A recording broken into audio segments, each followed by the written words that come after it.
Good morning, dear friends.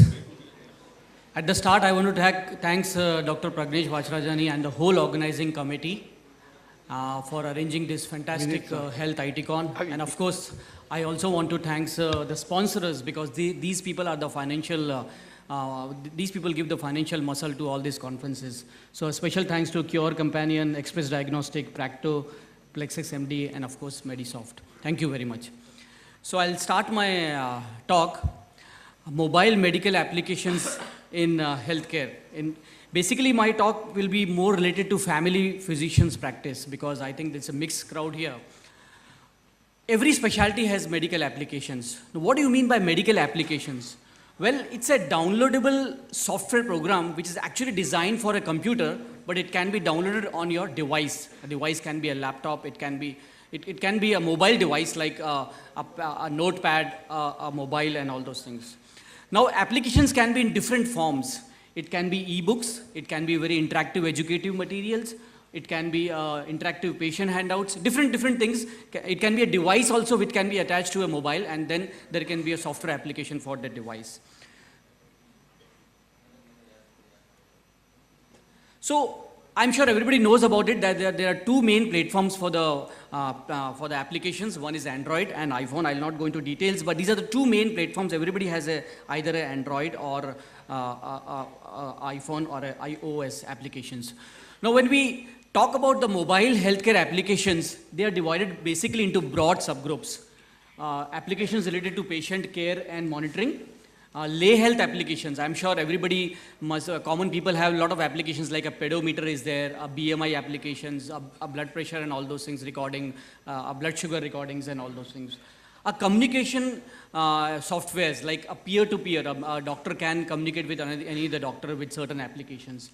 A physician or student reference application. This is the main usefulness of these mobile healthcare applications where it can be a clinical reference guide, which I'll describe in future slides. So many applications can be used in healthcare medicine. Before starting, I want to mention about a website called as imedicalapps.com. In fact, if you can go to imedicalapps.com, it will give you a detailed information about all the applications which can be used for iPhone or Android-based phones. I use this website a lot because it will give you best medical applications which are released in 2015 or probably the best medical applications and it has a different specialties also. If you press here, it will give you a application which can be used for your own specialties.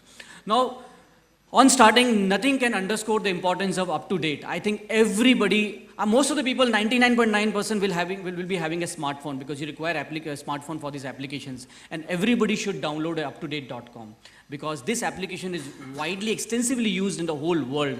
In fact, when I was in US, every medical student, every doctor was having, it's a point-of-care medical reference guide. It can be used at your bedside, at your clinic, and it will give you a very detailed and up-to-date, concise, up-to-date evidence-based medicine. Very detailed information. In fact, as a cardiologist, I also use extensively up-to-date. I have an individual subscription for me. You can have an institutional-based subscription, but up-to-date is very, very important for a clinical reference guide. There are certain alternatives to up-to-date, like Dynamed. In fact, I have personally not used Dynamed, but people say that that it is much more.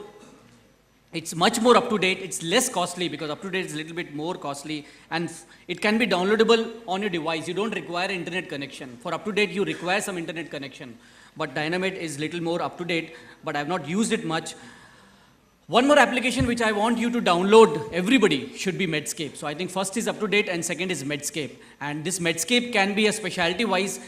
The beauty of Medscape is that it's a clinical aggregator site. I'm sure you must be knowing about what is aggregator site like Make My Trip. It's aggregator site for hotel reservations, flights and all those things. Same way Medscape is an aggregator site for a part clinical guide, a part drug guide, a part CME guide. Everything is there on Medscape. And you can enter your specialty also. In fact, I also use Medscape. In fact, a very good news site also. So Medscape is very, very important for a clinical reference guide.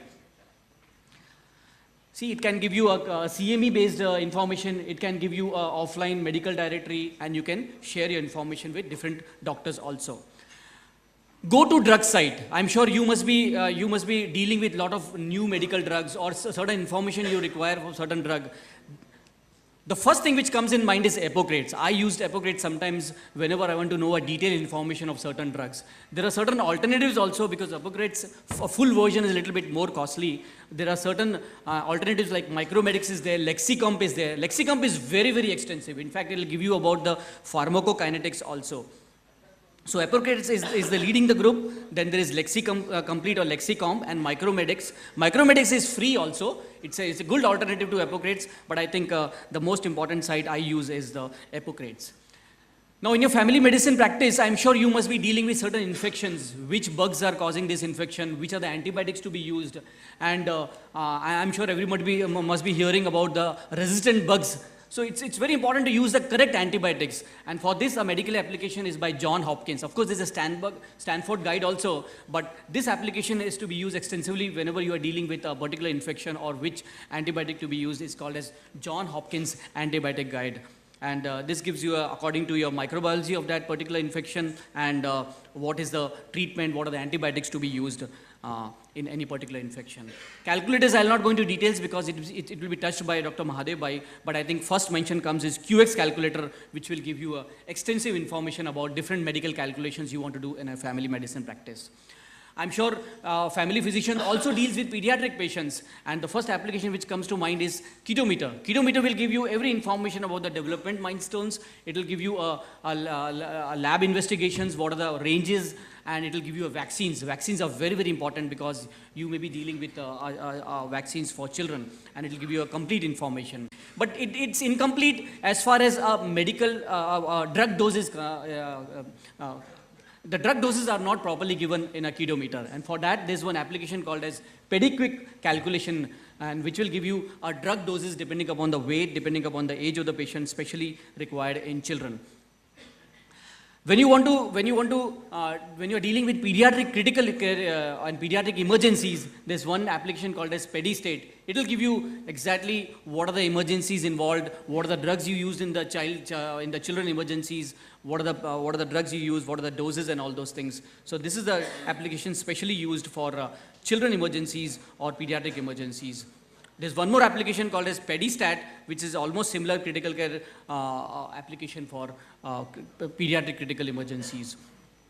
When you deal with the obs-gynec patients, there's one application called as OB-Wheel. It will date pregnancies. You can enter your last menstrual period. You can enter what is the due date, and you can enter the patient data, and you can follow up with the patients. This application is very useful when you're dealing with obs-gynec patients.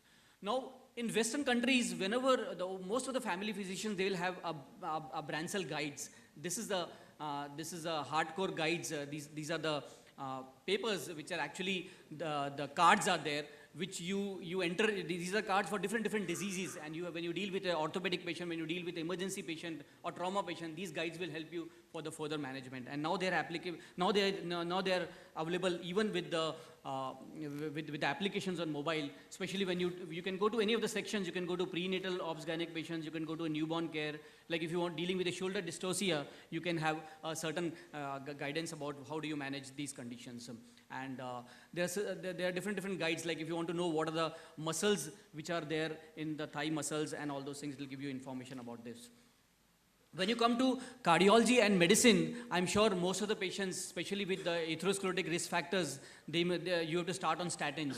Now, the 2013 guidelines started a lot of controversy because we are getting away with the LDL goals. We don't measure LDL.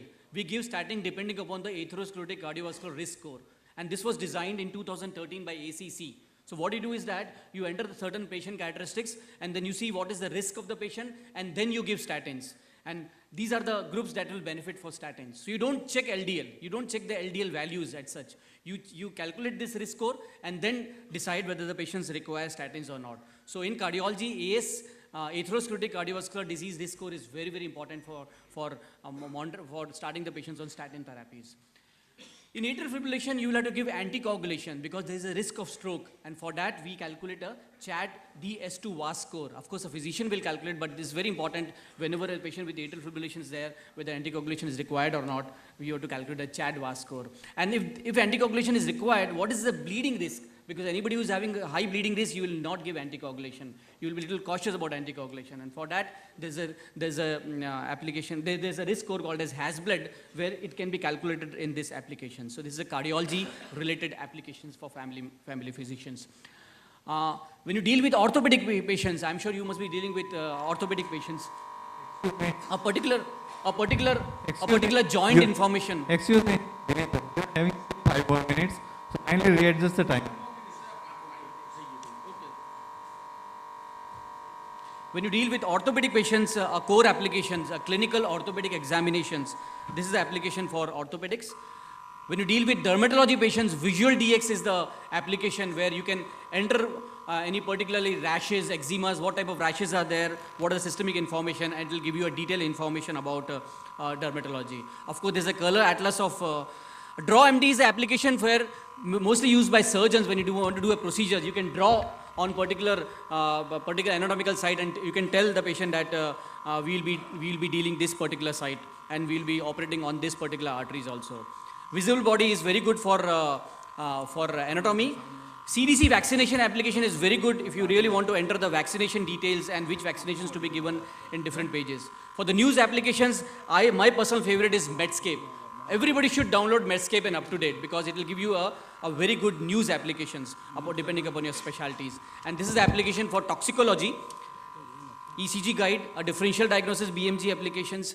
So this is a list of different applications. You can probably contact me later. I can tell you about details. But again, in the last, I want to stress about imedicalapplications.com. If you have any doubt, just go to this site, download all the applications. It will give you a beautiful overview of your applications depending upon your specialties. So this is a technology. It's evolving. It's evolving in medicines. And probably this will be how the babies will be born in future, coming out with a printer. But in the end, I want to tell you is that one thing I want to caution you is that whenever you deal with the patients, please don't overuse your mobile. Just talk to the patients, because it's very disgusting to see somebody talking on mobile and you are not seeing your patients. So putting your phone away and paying attention to those talking to you, there's an app for that. It's called as Respect. So respect your patient, very, very important. Whenever of course, you can use your mobile, but when you deal with your patients, make sure that you don't overuse your mobile. Thank you very much.